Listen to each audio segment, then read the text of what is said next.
Saint-Corin, il s'agit de mettre en lumière l'excellence, la rigueur et l'engagement des jeunes talents dans l'apprentissage et la maîtrise du livre saint.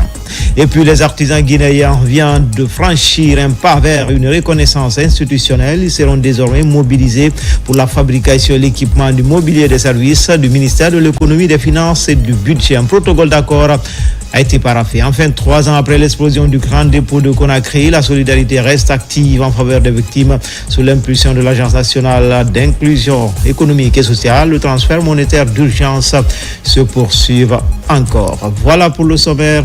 Encore une fois, bonsoir à tous. Tout d'abord, les conseillers nationaux réunis en plénière ce mercredi ont adopté 2 conventions. Il s'agit de l'accord de financement additionnel du projet Riposte d'urgence et d'appui au programme NAFA et celui relatif à la construction du corridor routier régional Guinée-Sénégal. Robert Siditono.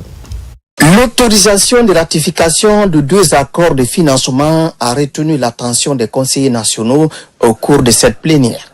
Le premier porte sur la seconde convention de financement additionnel du projet de riposte d'urgence et d'appui au programme NAFA, conclu entre la République de Guinée et l'IDA pour un montant global de 50 millions de dollars américains. L'adoption de ces financements devrait permettre le renforcement du système national de protection sociale et l'amélioration de la résilience des ménages pauvres et vulnérables face au choc. Il devrait aussi couvrir les activités prioritaires d'urgence du gouvernement, en exemple l'explosion du principal dépôt pétrolier de Kalom.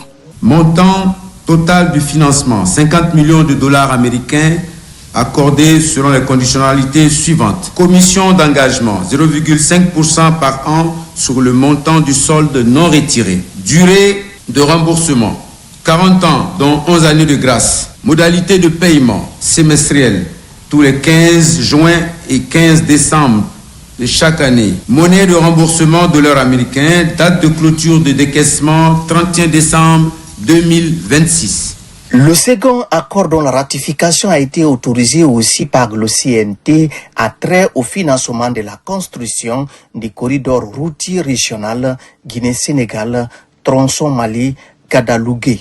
Ça fait 40 ans que cette route, on en parle, mais Dieu merci, aujourd'hui, c'est la deuxième phase. La première phase était déjà validée, c'est la deuxième phase. Pour nous, c'est extrêmement important de cette ratification qui rentre dans le cadre global du plan de développement socio-économique durable et responsable Simandou 2040. Avant l'adoption de ces différents accords, de nombreuses recommandations ont été formulées par le CNT. Suite à ces recommandations, les ministres du Plan et de la coopération internationale et celles de l'économie et des finances entendent prendre des dispositions idoines pour leur application sur le terrain. Ces projets se distinguent par la concessionnalité des financements, c'est-à-dire qu'on a des financements vraiment à des taux très avantageux pour la République de Guinée. Et ça, c'est vraiment un grand merci à nos partenaires, donc la Banque mondiale, mais aussi la Banque islamique de développement. Donc c'est des prêts, mais qui viennent à des taux concessionnels, donc très avantageux pour la République de Guinée. Nous sommes convaincus de la pertinence de ces accords. Nous avons aussi été convaincus de l'efficacité des outils et des mécanismes de mise en œuvre qui ont été proposés à la représentation nationale, mais nous demeurons vigilants quant au respect de ces engagements et la prise en compte des recommandations formulées par la plénière. Ces recommandations sont partie intégrante de la loi. Ces 2 accords, bien que distincts, répondent à des priorités nationales clairement identifiées. Il s'agit de la consolidation de la résilience des ménages vulnérables et le renforcement des collectivités territoriales. Comme annoncé dans les titres, le premier chef de gouvernement Amadou Riba a procédé au lancement de la 44e édition du concours national de mémorisation, de lecture et d'interprétation du Saint-Coran organisé par le secrétariat général des affaires religieuses. Cette compétition vise à mettre en lumière l'excellence, la rigueur et l'engagement des jeunes talents dans l'apprentissage et la maîtrise du Saint-Coran. Ousmane Bangoura. La cérémonie, empreinte de ferveur spirituelle et de solennité, a réuni le président du CNT, des membres du gouvernement, des conseillers nationaux, des représentants des institutions républicaines, des diplomates, ainsi que des leaders religieux.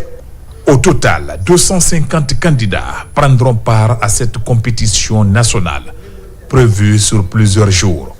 À cette occasion, le ministre secrétaire général des Affaires religieuses a mis en avant le rôle fondamental de l'éducation religieuse dans la formation d'une jeunesse responsable, pacifique et engagée envers de l'unité nationale. Une jeunesse éduquée par les Saint-Coran est une jeunesse responsable, une jeunesse paisible, attachée aux idéaux de la paix, de l'unité nationale, de l'esprit de citoyenneté, de cohésion sociale, de cohabitation pacifique et de tolérance. Docteur Farid, ambassadeur du Royaume d'Arabie Saoudite en Guinée, salue l'excellence de la coopération religieuse entre les deux pays et réaffirme l'engagement du Royaume à soutenir la promotion des valeurs islamiques ainsi que le rayonnement spirituel de la Guinée. L'organisation de ce concours illustre la profonde sollicitude que le gouvernement du Royaume d'Arabie Saoudite accorde au noble Coran, conformément aux orientations du serviteur des deux saintes mosquées, le roi Salman Ben Abdelaziz Al Saoud, et de son Altesse royale, le prince héritier et président du Conseil des ministres, le prince Mohammed Ben Salman, qu'Allah les préserve. Le royaume veille en effet à servir le Saint-Coran à travers son enseignement, sa diffusion, son impression et sa traduction tant à l'intérieur qu'à l'extérieur du pays, affirmant ainsi son rôle de premier plan au service de l'islam et des musulmans à travers le monde. Le Premier ministre a transmis les félicitations du président de la République, Mamadi Doumbouya, aux organisateurs, saluant le travail du secrétariat général des affaires religieuses et réaffirmant l'engagement du gouvernement en faveur de la paix et de l'unité nationale. Nous sommes particulièrement heureux de savoir que, en Guinée, contrairement à d'autres pays, une parfaite harmonie règne parmi toutes les confessions religieuses. C'est une chance que nous devons préserver. Parfois, nous croyons que ce que nous faisons est tout à fait naturel, alors que lorsque des délégations étrangères viennent nous rendre visite, ils sont très satisfaits et très heureux de constater qu'ici en Guinée, les dialogues, la concertation, la pratique entre nous musulmans et chrétiens, cela se fait sans pratiquement aucune espèce d'action extraordinaire, puisque depuis très longtemps, les deux religions travaillent et cohabitent ensemble. Parce que parfois, là où la diplomatie classique échoue, la diplomatie religieuse peut réussir. Et c'est quelque chose de très important qu'il faut encourager et faire prospérer.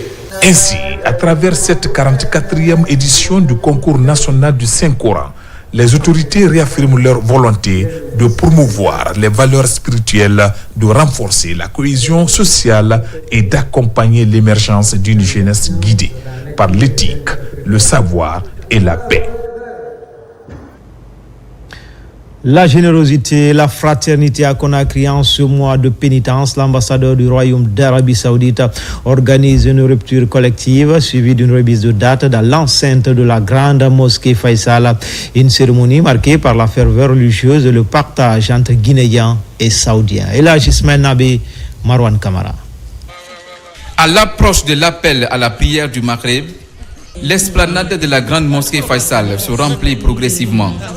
Autorités administratives, leaders religieux, diplomates et fidèles prennent place pour partager le repas de rupture dans un esprit de solidarité. Une invitation de l'ambassadeur du Royaume d'Arabie Saoudite en Guinée qui s'inscrit dans la continuité du rôle humanitaire de premier plan assumé par le Royaume d'Arabie Saoudite au service des musulmans durant le mois de Ramadan. Le déjeuner de rupture de jeûne fait partie des recommandations divines. Cela veut dire que c'est pourquoi le prophète a dit quiconque donne à un jeûneur le déjeuner, Dieu aura écrit les mêmes récompenses équivalentes, sans diminuer. Donc c'est une habitude pour la communauté guinéenne et communauté saoudienne de se réunir chaque occasion du mois saint de Ramadan pour renforcer cette coopération, cette relation est fraternelle. Au-delà de l'aspect religieux, cette cérémonie constitue également un cadre diplomatique et culturel mettant en avant la coopération croissante entre Conakry et Riyad. Je profite de la même occasion pour que son Excellence, Monsieur l'ambassadeur, transmette à Sa Majesté le roi Ben Salman et son Altesse le Prince héritier pour maintenir la Guinée parmi les pays privilégiés de la Oumma islamique. Ça, c'est un héritage important qui a été préservé par la famille royale et nous les remercions. Cette rupture collective riche en symboles est aussi marquée par la remise officielle de plus de 25 tonnes de dattes. Un don du serviteur de 2 saintes mosquées, le roi Salman Ben Abdulaziz Al Saoud, supervisé par le ministère des Affaires islamiques, de l'appel et de l'orientation. Le ministre des Affaires étrangères était face à la presse cet après-midi en présence de plusieurs ambassadeurs accrédités en Guinée, dont celle de l'Allemagne. Dr Maurice Sanda Kouyaté saisit cette opportunité pour informer sur la situation des Guinéens établis à l'étranger, présenter l'état des lieux des actions menées par les autorités pour faire face aux difficultés que certains compatriotes rencontrent. Oumar Bari. La salle Lansana Biavogui, le temple de la diplomatie guinéenne, a servi de cadre ce jeudi 26 février 2026 à une conférence de presse majeure animée par le ministre des Affaires étrangères, de l'intégration africaine et des Guinéens établis à l'étranger. Dr Maurice Sanda Kouyaté a passé en revue la situation d'ensemble des compatriotes à l'étranger en présence des cadres du département et de l'ambassadrice de la République fédérale d'Allemagne. Au cœur des échanges, les réformes engagées depuis 2021 et les actions concrètes menées par le gouvernement sous l'impulsion du président de la République, son Excellence Mamadi Doumbouya.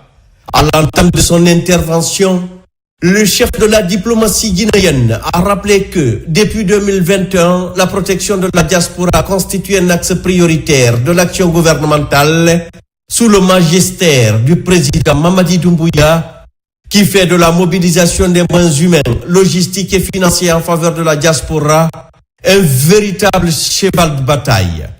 Cette orientation stratégique s'est traduite par une modernisation progressive des services diplomatiques et consulaires, notamment en matière de délivrance de documents officiels, passeports, laissez-passer, extraits de naissance, cartes d'identité biométrique, etc., afin de mieux répondre aux préoccupations des compatriotes, qu'ils soient en situation régulière ou en détresse. Cette réforme vise à rendre les services plus accessibles, plus rapides et plus transparents afin de répondre efficacement aux attentes des Guinéens établis à l'étranger. Le ministre Dr Maurice Sanda Kouyaté a notamment évoqué la mise en place de ponts aériens pour le rapatriement des Guinéens en difficulté, en particulier lors de la crise en Tunisie en mars 2023.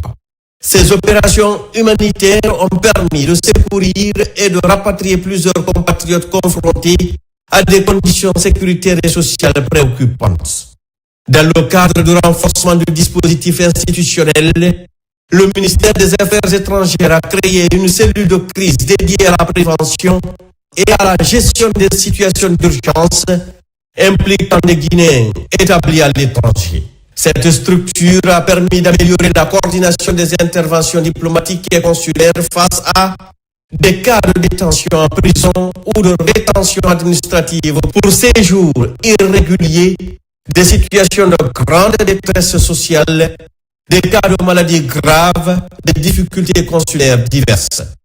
Un recensement exhaustif a été mené permettant d'identifier près de 1000 compatriotes en difficulté à travers plusieurs pays. Ces données statistiques ont offert une base concrète pour planifier l'assistance humanitaire, juridique et consulaire, faciliter des libérations et organiser des retours volontaires. Lorsque nous avons fait le constat, il était amer. Les Guinéens qui n'avaient plus de passeport, des Guinéens qui n'avaient plus d'identité, des Guinéens qui ne pouvaient plus rejoindre la mère patrie, dont les enfants ne pouvaient plus aller à l'école, qui ne pouvaient plus renouveler leur contrat. Pourquoi? Parce qu'ils n'avaient plus de passeport. Les passeports avaient expiré. Et pour venir chercher un passeport, pour ceux qui en avaient les moyens, ce n'était pas moins de $3,000. Le billet d'avion y compris. Et venir faire rang, se mettre à rang ici, à Koléa. Rester 1 mois. Et lorsqu'on vous enregistre, les Guinéens de l'étranger, établis à l'étranger, pouvaient faire 2 ans sans avoir leur passeport. 2 ans. Certains étaient obligés de soudoyer les personnes. Ça, c'est devenu même un trafic. Le président a dit non. Et il a mis un principe sur lequel moi je marche. Ce principe, il me l'a dit, il me l'a répété et je l'ai accepté. Il m'a dit, un Guinéen qui a des problèmes à l'extérieur, c'est toute la nation guinéenne qui a ce problème. C'est ce que le président m'a dit. C'est dans ce cadre que je travaille. On a créé d'abord une cellule de crise dès le départ. Il y a dans ce département une cellule de crise chargée de prendre à bras le corps tout problème qui se poserait aux Guinéens à l'extérieur. Elle existe, la cellule. C'est ce que nous avons créé. Non seulement il a accepté que l'on mette des machines dans chaque ambassade pour que les Guinéens, quand ils se lèvent là où il est, dans le pays où il est, qu'il aille dans l'ambassade de la Guinée, qu'il fasse ses empreintes et qu'on lui envoie son passeport. C'est ce qu'on a fait. Aujourd'hui, les machines sont là. Elles ne sont même plus à la sécurité. Elles sont ici. Grâce au président. Tout est traité ici. Vous êtes n'importe où dans le monde. Vous allez dans l'ambassade. On prend vos empreintes. Dans 15 jours, vous avez votre passeport. Nous l'avons fait. Nous avons signé des protocoles d'accord pour les Guinéens établis à l'étranger. Avec des banques. Pour que les Guinéens soient couverts. Quand ils veulent transférer de l'argent pour construire, ils envoient dans cette banque qui garantit leur avoir qu'ils ont eu.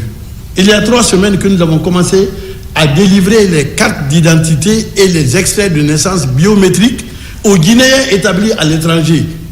C'est free, ce n'est pas payant. Le chef de l'État, non seulement il a accepté que l'on mette des machines dans chaque ambassade pour que les Guinéens, quand ils se lèvent là où il est, dans le pays où il est, qu'il aille dans l'ambassade de la Guinée, qu'il fasse ses empreintes et qu'on lui envoie son passeport. C'est ce qu'on a fait. Aujourd'hui, les machines sont là. Elles ne sont même plus à la sécurité. Elles sont ici. Grâce au président. Tout est traité ici. Vous êtes n'importe où dans le monde. Vous allez dans l'ambassade. On prend vos empreintes. Dans 15 jours, vous avez votre passeport. Nous l'avons fait. Nous avons signé des protocoles d'accord pour les Guinéens établis à l'étranger. Avec des banques. Pour que les Guinéens soient couverts. Quand ils veulent transférer de l'argent pour construire, ils envoient dans cette banque qui garantit leur avoir qu'ils ont eu. Il y a 3 semaines que nous avons commencé à délivrer les cartes d'identité et les extraits de naissance biométriques aux Guinéens établis à l'étranger. C'est free, ce n'est pas payant.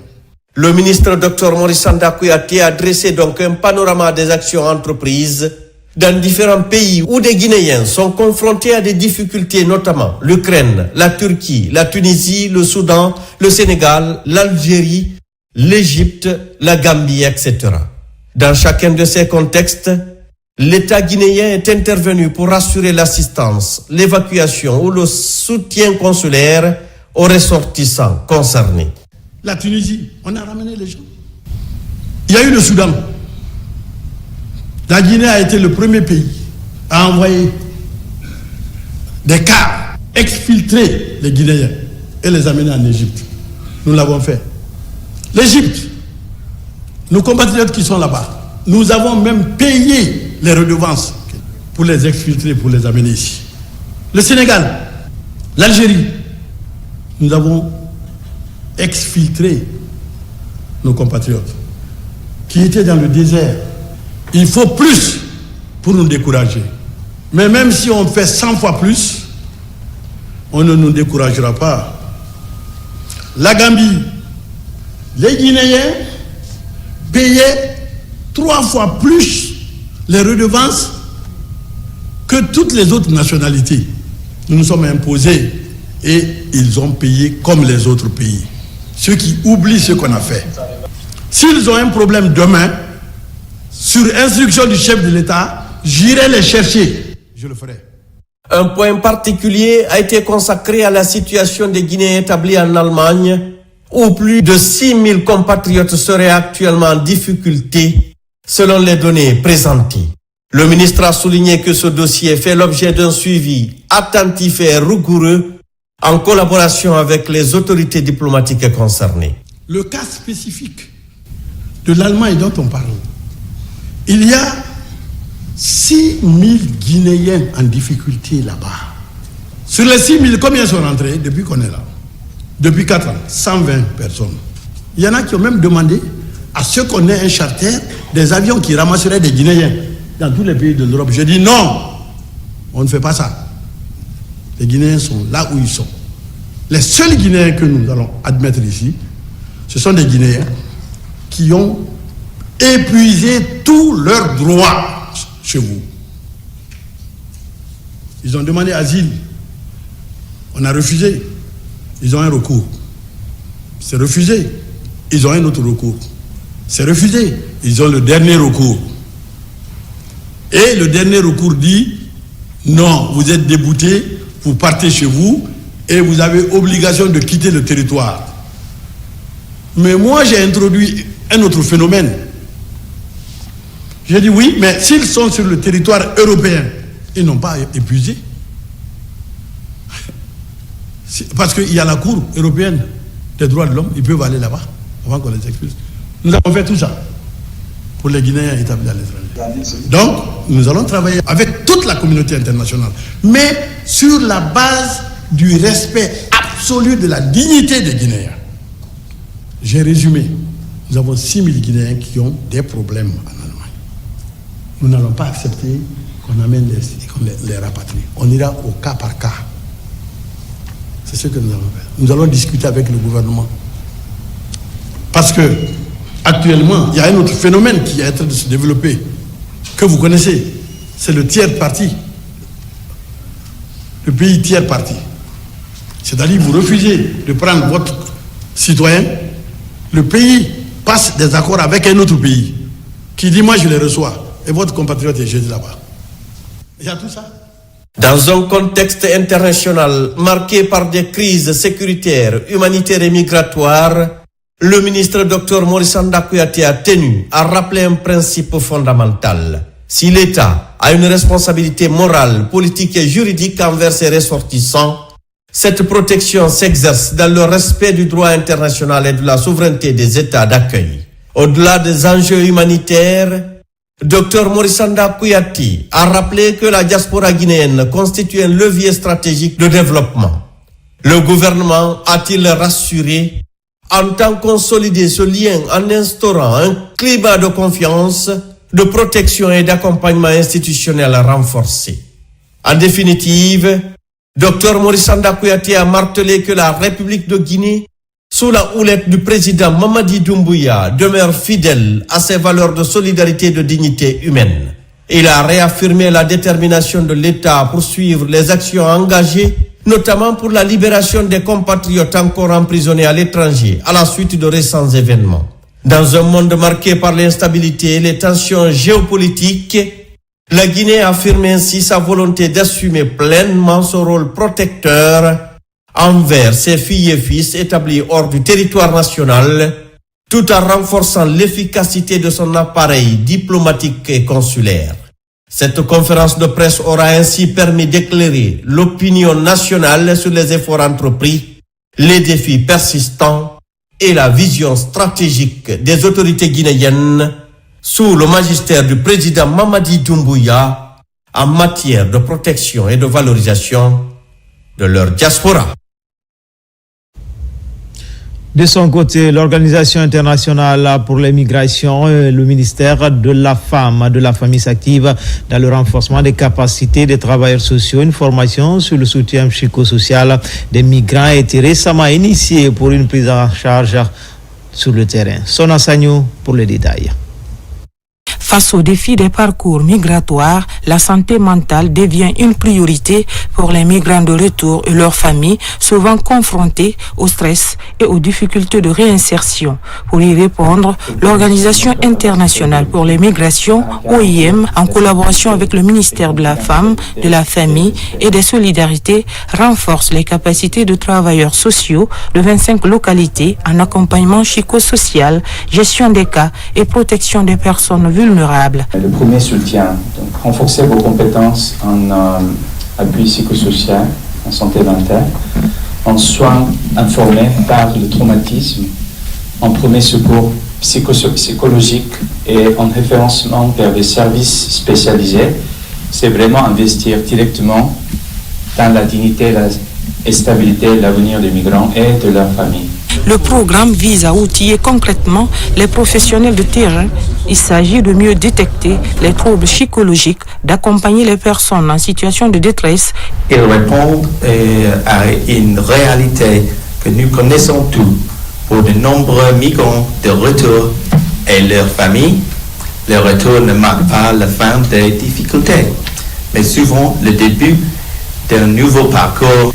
C'est précisément pour cette raison que le Royaume-Uni est fier de soutenir une approche qui place la santé mentale, le soutien psychosocial et la cohésion communautaire. Dans le cadre de ce projet d'aide au retour et à la réintégration durable, l'OIM déploie un ensemble d'actions axées sur la promotion de la santé mentale, le soutien psychosocial, le renforcement de la cohésion sociale au sein des communautés.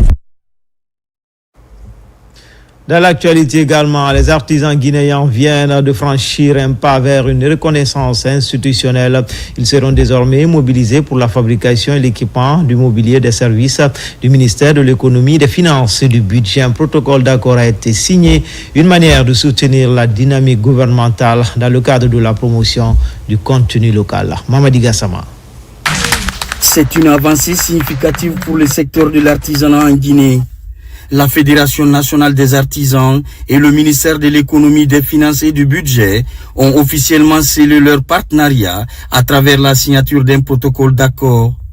Désormais, les artisans guinéens auront la responsabilité de concevoir et de fabriquer le mobilier destiné aux différents services financiers de l'État. Tous les milliers d'artisans de la Guinée, les 860 élus, les 300 000 artisans, on leur fait appel de soutenir notre gouvernement parce qu'il est en train de nous regarder. Depuis 2021, les autorités guinéennes ont placé la promotion du contenu local au cœur de leur politique de développement. Cette convention vient ainsi traduire en acte la volonté du gouvernement de faire de l'artisanat un véritable levier de croissance économique et de réduction du chômage. Dans chaque conteneur qui vient avec des meubles étrangers, c'est un artisan étranger dans un pays du monde qui est enrichi. Dans chaque commande publique que nous passons à nos artisans ici, ce sont des familles guinéennes qui sont nourries, ce sont des emplois qui sont créés, ce sont des savoir-faire également qui sont préservés. Et donc j'aimerais que cela puisse être formalisé, institutionnalisé au bénéfice de la Guinée et de nos artisans. La ministre de l'économie, des finances et du budget rassure quant à la mise en œuvre diligente de cet engagement avec pour ambition d'améliorer la qualité des infrastructures administratives tout en soutenant la production locale. Ce protocole, encore une fois, nous comptons l'opérationnaliser dès que possible avec pour objectif vraiment une réussite qui ouvrira les portes à d'autres opportunités pour nos artisans. À travers ce partenariat, l'État guinéen réaffirme sa volonté de faire du savoir-faire local un pilier du développement national. Pour les artisans, c'est désormais le temps des actes entre opportunités économiques et responsabilité de résultats. C'est une étape majeure dans le processus de réforme et de modernisation du secteur de la pêche en Guinée. Après plusieurs mois de travaux techniques, d'analyse sectorielle et de consultation avec les acteurs concernés, le ministère, avec l'appui de la FAO, dispose désormais d'un document de référence pour orienter ses actions à court, moyen et long terme. Le point est avec notre reporter Algasimoua. Doté d'un important potentiel halieutique, grâce à sa façade maritime et à la richesse de ses ressources, la Guinée entend faire de ce secteur un véritable levier de croissance inclusive. Le diagnostic réalisé a permis d'identifier les principaux défis du secteur. Les documents remis constituent désormais une véritable feuille de route. Ils proposent des orientations stratégiques claires pour une gestion durable des ressources halieutiques, une professionnalisation accrue des acteurs et une meilleure valorisation des produits de la pêche. Ces fiches thématiques vont nous permettre d'être une base solide dans l'élaboration de nos stratégies, nos projets et nos programmes pour le développement du secteur. Et en lien avec la vision stratégique de son Excellence le Président de la République, Simandou 2040. L'accompagnement technique de la FAO traduit la qualité du partenariat entre les institutions nationales et les agences du système des Nations Unies au service du développement durable. Ces fiches thématiques vont nous permettre notamment d'assurer une promotion de l'économie bleue en Guinée, d'attirer des investissements dans ce secteur, dont le rôle en matière de création d'emplois, en matière de création de richesses pour les communautés côtières et continentales, en matière de sécurité alimentaire et nutritionnelle pour la Guinée n'est plus à démontrer. Avec cette nouvelle dynamique, la République de Guinée réaffirme son engagement à bâtir un secteur halieutique moderne, compétitif et durable au bénéfice des populations. À la Sogipami, l'heure est au conseil d'administration présidé par le ministre des Mines et de la Géologie, Bouna Sylla. Les travaux ont permis aux membres d'apprécier les performances de la société dont le budget exercice 2025 a été présenté et adopté, ainsi que le budget et les orientations stratégiques pour 2026. Kandesila, Saint-Martin Fassinadou. La Sogipami, Société guinéenne du patrimoine minier, joue un rôle important à l'interface entre l'État et le secteur privé dans la gestion du patrimoine minier pour protéger les intérêts de l'État, maximiser les revenus miniers, attirer des investissements et contribuer au développement durable du secteur minier en Guinée. Pour assurer la transparence et la gouvernance efficace des actifs miniers nationaux et renforcer les capacités de la société, les membres du conseil d'administration se sont retrouvés avec pour enjeu majeur l'approbation du versement de dividendes à l'État et une contribution budgétaire élevée pour l'exercice 2025, signe d'une meilleure gestion et d'une responsabilité financière accrue de la Sogipami. Comparé à l'exercice 2024, où la Sogipami a fait un bénéfice de 64 milliards, en 2025 de 124 milliards, soit une progression de plus de 93%. Et par ailleurs, les résultats sont très encourageants. Les dividendes à payer à l'État sont de 100 milliards de francs guinéens. Et au titre des résultats, l'impôt sur les sociétés à payer à l'administration fiscale, à la Direction générale des impôts de 50 milliards, soit 150 milliards. Et ce qui est exceptionnel pour une société publique. En perspective, l'administration générale entend faire de la Sogipami un modèle de gouvernance publique moderne avec le rêve de voir la société devenir une société minière opérationnelle à part entière. Notre objectif est de faire de la Sogipami une vraie société minière, donc détenir des permis, développer ces permis, aller à l'exploitation, parce que nous ne voulons pas nous contenter de la gestion du portefeuille minier de l'État, de la commercialisation, de l'exercice du droit de transport, du suivi des droits de suite. La tenue du conseil d'administration de la Sogipami constitue un moment stratégique pour aligner les orientations financières et opérationnelles avec les ambitions de développement du pays et de positionner la Guinée comme un acteur attractif et responsable sur la scène minière internationale. Espace Santé, après 3 mois de collecte d'échantillons pour déterminer les causes des maladies fébriles des humains et les animaux, compte du projet Fever Project. Les parties prenantes du projet s'imprègnent des résultats de terrain collectés à Dalaba et à Guéguédou, 2 préfectures pilotes du projet. Tcherno Maroufba. Nous sommes à Guéguédou, l'une des localités pilotes de Fever Project de Santé plus Organisation. Dans cette salle, les résultats des travaux réalisés dans les sous-préfectures de Témessadou et Nongoa sur les causes des maladies fébriles chez les humains et les animaux sont présentés aux communautés. Il était de notre devoir, après avoir vraiment analysé les données qu'on a socio-démographiques et biologiques collectées ici, de venir faire une restitution vraiment auprès des communautés. C'est vrai qu'une première a été faite auprès des autorités, mais puisque ce sont les communautés eux-mêmes qui ont été prélevées, tout, il était de notre devoir de venir leur dire qu'est-ce qu'on a trouvé et qu'est-ce qu'on pourrait aussi leur donner comme... Le résultat là, ça nous a donné encore des informations complémentaires sur l'existence de différentes autres maladies qui existent dans les communautés, mais non, qui ne sont pas encore diagnostiquées. Et ce qui est encore plus important, qui est très édifiant, c'est le fait qu'on a trouvé aussi les mêmes maladies chez certains animaux de compagnie. Même exercice à Dalaba, une autre localité pilote de ce projet. Les parties prenantes du projet prennent connaissance des résultats de terrain réalisés dans les structures sanitaires de la préfecture. Ce qui est important, intéressant par rapport à ce projet, c'est qu'il y a eu des maladies inattendues. On a découvert aussi ici le chikungunya qu'on a trouvé ici et qui a été géré par l'ANSS avec l'OMS. Ça, c'est quelque chose qui n'était pas du tout connu.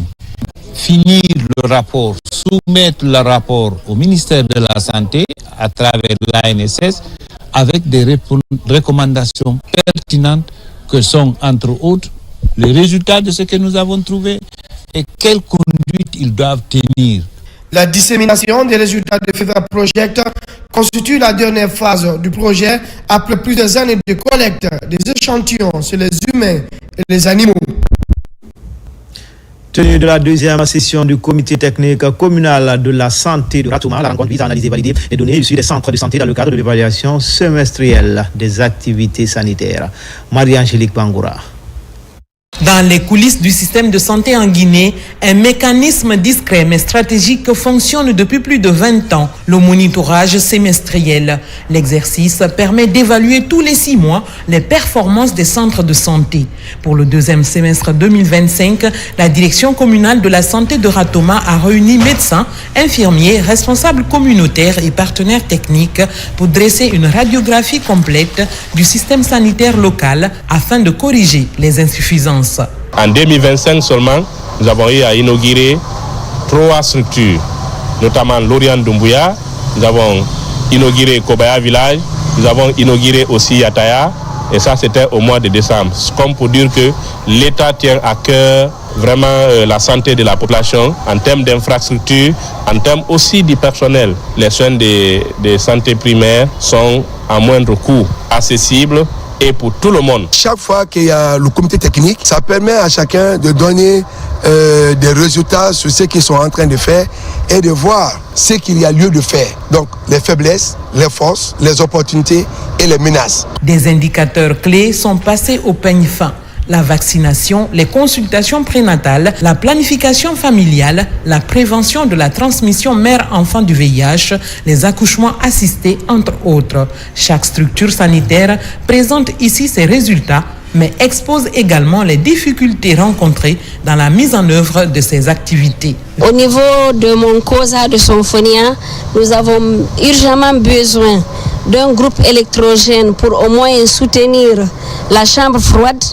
Nous avons besoin d'un incinérateur pour les déchets biologiques. Mis en place par le ministère de la Santé, le monitorage semestriel stimule une saine émulation entre les structures et encourage surtout l'amélioration continue des services offerts aux populations.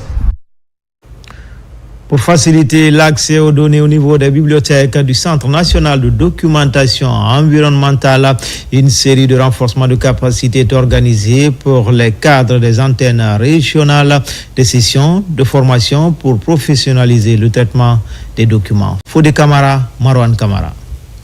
Ces bibliothécaires et informaticiens des antennes de Kindia et de l'AB du Centre national de documentation environnementale se familiarisent avec de nouvelles notions pour mieux organiser, sécuriser et cataloguer les documents. Concrètement, ce que nous essayons, c'est de pouvoir mettre en place des outils permettant aux lecteurs d'accéder aux documents, c'est-à-dire les catalogues. Et là, si ces outils sont disponibles, ça facilite la recherche. Ça aide, n'est-ce pas, les clients à accéder aux documents facilement. Participer à la formation ne veut pas dire que c'est fini, mais ce que vous avez appris pendant cette formation, il faut les mettre en application. C'est pourquoi je les exhorte à aller appliquer, n'est-ce pas, ces pratiques sur le terrain, à partager ces connaissances avec les autres agents qui n'ont pas eu la chance, n'est-ce pas, de participer à cette formation. Il y a déjà eu une autre formation pour l'antenne de Kankan et de Zérékoré. Ils sont vraiment très satisfaits de la formation qu'ils ont eue. C'est que maintenant qu'ils essaient de capitaliser cela au sein des antennes et qu'ils arrivent à faire une gestion vraiment très rationnelle et durable de nos centres de documentation. Ce renforcement des capacités en technique de catalogage et autres bonnes pratiques vient optimiser l'efficacité organisationnelle pour l'atteinte des résultats au niveau du Centre national de documentation environnementale relevant de la Direction nationale de la recherche scientifique. À l'AB, la session du conseil administratif préfectoral s'est tenue au titre de l'année 2026. Pendant 2 jours, les différents responsables des services préfectoraux et les représentants des communes ont présenté leur rapport sur la mise en œuvre du programme d'action opérationnel au finish. Un budget de près de 2 milliards de francs guinéens a été adopté. Sarafdin Diallo, Nabila Moussa Kamara, Abdoulaye Ninguelande Diallo. À l'AB, le conseil administratif préfectoral réunit chefs de service et délégations spéciales des communes autour d'un même objectif. Faire le point et se projeter. Activités réalisées, actions en cours, budget prévisionnel et perspectives d'investissement pour 2026 sont minutieusement passées en revue. Avec un quorum de présence suffisant, l'opportunité a été offerte à chaque chef de service et entité de rendre compte de ses accomplissements et ses perspectives pour l'atteinte des objectifs de l'année 2026. Dès lors, nous savons tout ce qui a été positif et les raisons de ce qui n'a pas pu être exécuté dans les plans d'action respectifs de l'année précédente. Sous l'ère de la Ve République, la préfecture de l'AB affiche une ambition claire. Performance et transparence dans la gestion publique. Nous rassurons de mettre à l'œuvre tout ce qui a été présenté et validé ici à travers le Conseil et en tenant compte des recommandations effectuées dans l'intérêt général de nos différentes populations. Je souhaite exprimer ma reconnaissance à chacun d'entre vous pour votre engagement et votre professionnalisme. Je vous encourage à poursuivre sur cette lancée, à rester mobilisés et à continuer à œuvrer pour le bien-être de notre préfecture. Avec cette session 2026 du conseil administratif préfectoral, l'AB mise sur des résultats concrets dans l'exécution des projets financés par l'État et ses partenaires. Une démarche participative qui vise à renforcer la transparence et à mobiliser toutes les compétences au service du développement de la préfecture.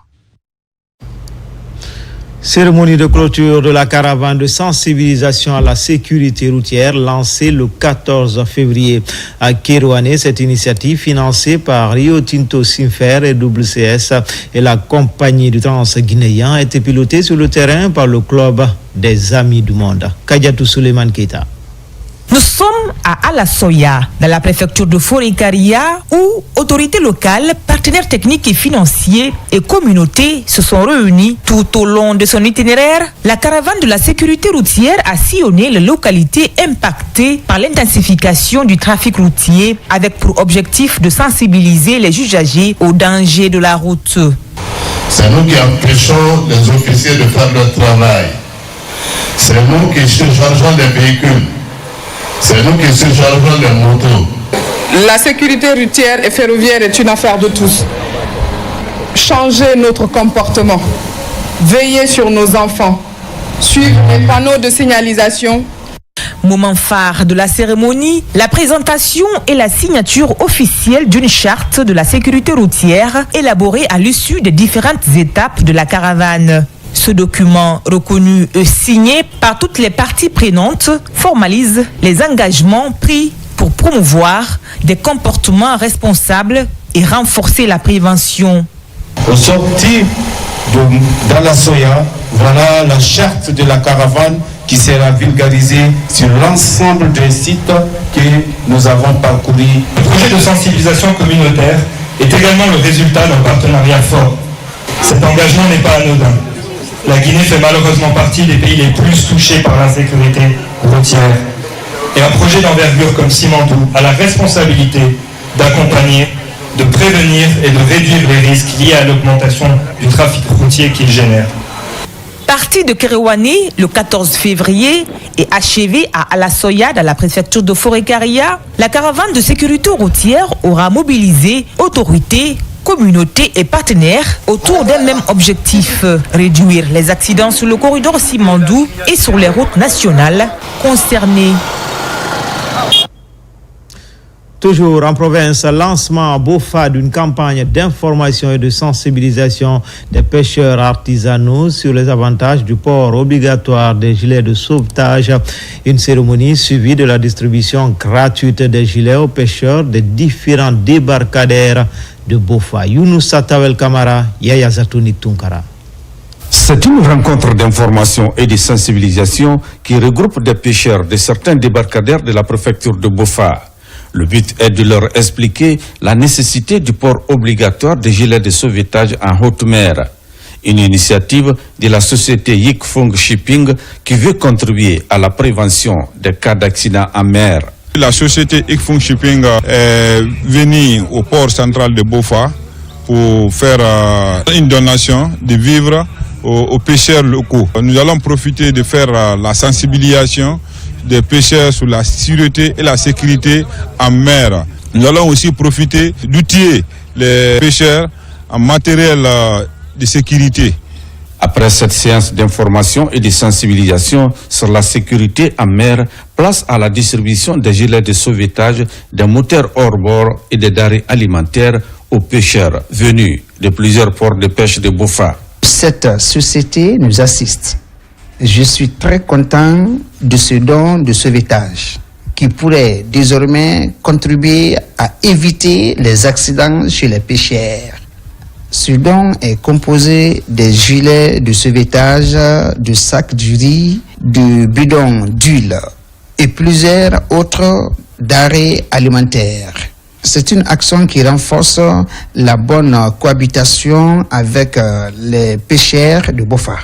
Les prochains jours, les agents de la société Fung Shipping comptent poursuivre la campagne de sensibilisation et d'information dans les autres ports de pêche de la préfecture de Bofa. Une manière d'atteindre l'objectif visé qui est zéro accident en mer. Une causerie éducative est initiée désormais depuis 2 ans maintenant par la structure Concept Event. L'événement se tient pendant le mois saint de Ramadan en ligne de mire échangée sur les principes islamiques dans la gestion économique. Au cours de cette causerie, tous les départements ministériels sont associés pour atteindre une large cible. Alpha Isiagaba. Au cœur de cette causerie éducative, une thématique d'une grande portée sociale, les valeurs spirituelles et la responsabilité de la gestion économique. Il s'agit de l'événement Iftar à la Belle Étoile, une initiative qui a réuni des acteurs économiques autour d'un enjeu majeur, le comportement des agents économiques au quotidien. L'objectif était de faire un trait entre ce que l'islam dit par rapport à l'économie, à la création de valeur, à l'entrepreneuriat et le comportement des agents économiques et ce que les agents de la manufacturation, c'est-à-dire de l'industrie. Nous avons été suffisamment éclairés sur les relations entre l'islam et les finances, surtout les finances publiques.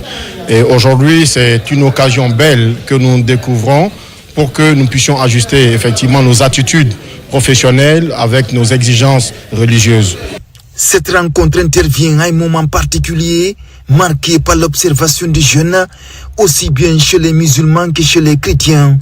Une occasion pour les initiateurs de rappeler l'importance des principes islamiques dans la gestion des affaires économiques, notamment l'éthique, l'intégrité et la responsabilité. Donc nous regroupons ici tous les vendredis les particuliers pour des sessions d'échange, des causeries autour de l'islam, de la spiritualité et du développement personnel. Aujourd'hui, nous avons eu l'honneur de recevoir le ministère de l'Industrie et du Commerce qui a invité tous ses cadres et tous les membres du cabinet à vraiment échanger autour des valeurs économiques et spirituelles qui nous animent au quotidien. À l'origine de cette causerie éducative, la structure Concept Event, l'événement n'est pas sa première expérience. Il y a sa deuxième édition, confirmant ainsi la volonté des organisateurs d'inscrire cette initiative dans la durée. 3 ans après l'explosion du grand dépôt de Conakry, la solidarité reste active en faveur des victimes. Sous l'impulsion de l'Agence nationale d'inclusion économique et sociale, les transferts monétaires d'urgence se poursuivent. La NIES apporte ainsi un appui exceptionnel en cette période de Ramadan qui coïncide avec le carême. Diene Yansani. À Kaloum, l'opération de transfert monétaire d'urgence se poursuit au profit des victimes de l'explosion du dépôt d'hydrocarbures de décembre 2023. Pilotée par l'Agence nationale d'inclusion économique et sociale, ANIES, elle concerne 3 686 ménages qui reçoivent chacun 1 250 000 francs guinéens par mois. Nous sommes heureux que ces opérations arrivent à un moment critique où nous commençons à la fois le carême chrétien et le ramadan musulman. Donc ça va permettre à nos populations vulnérables de gérer ces mois de pénitence avec moins de pression et avec une certaine sérénité.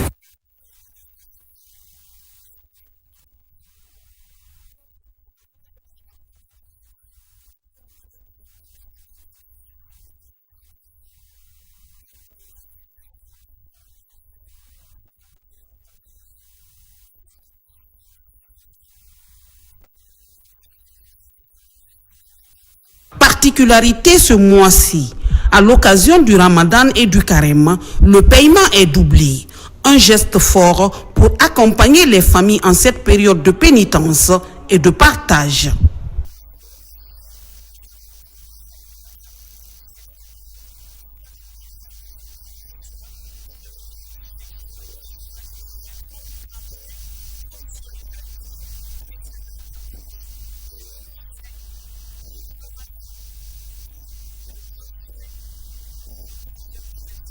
Durant ce mois saint de Ramadan, nous mangeons à notre faim et pendant l'ouverture des classes aussi.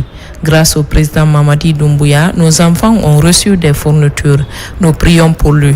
Ce soutien est le fruit d'un partenariat entre le gouvernement guinéen et le Fonds monétaire international FMI. 3 ans après le drame, la solidarité reste active avec un message clair.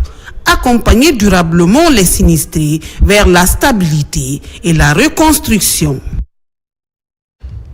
En Farana, la chaîne de solidarité se renforce en faveur des sinistrés du district de Dalamara, sous-préfecture de Tindo. Récemment, l'Anguche vient apporter un lot de vivres et non-vivres aux personnes impactées, une aubaine pour les bénéficiaires en ce mois saint de Ramadan. Ibrahim Oulem Foufana, Silati Kourouma. Ces dons sont composés de 52 sacs de riz, 26 bidons d'huile, 52 cartons de savon, 125 seaux et 250 feuilles de tôle. Un effort de l'État guinéen à travers l'Agence nationale de gestion des urgences et catastrophes humanitaires Anguche. Le motif de notre présence dans ce village chaleureux, c'est véhiculer le message de la direction du gouvernement, mais surtout apporter l'assistance que Monsieur le Président de la République apporte aux populations sinistrées à travers le MATD et donc l'Anguche. Je suis très content du président Mamadi Doumbouya. Les hommes de Dalamara, les femmes de Dalamara, nous sommes réconfortés de ce geste. Ici, dans le district de Dalamara, cette remise est marquée par la présence des autorités administratives et des services de défense et de sécurité. Un cadre idéal pour le gouverneur Lamine Keïta de prodiguer d'utiles conseils à l'endroit des habitants du village en guise de mesures préventives. Cette période-là, il y a trop de vent qui souffle, de ne pas laisser les enfants cuisiner les filles toutes seules. Et vous voyez, tout autour des villages, il y a les herbes sèches qui sont là. Ils n'ont qu'à essayer de faire le pare-feu pour éviter que les étincelles qui peuvent s'échapper de la cuisine n'aillent embraser ces feuilles-là pour pouvoir attaquer les différentes concessions comme nous l'avons connu autrefois ici.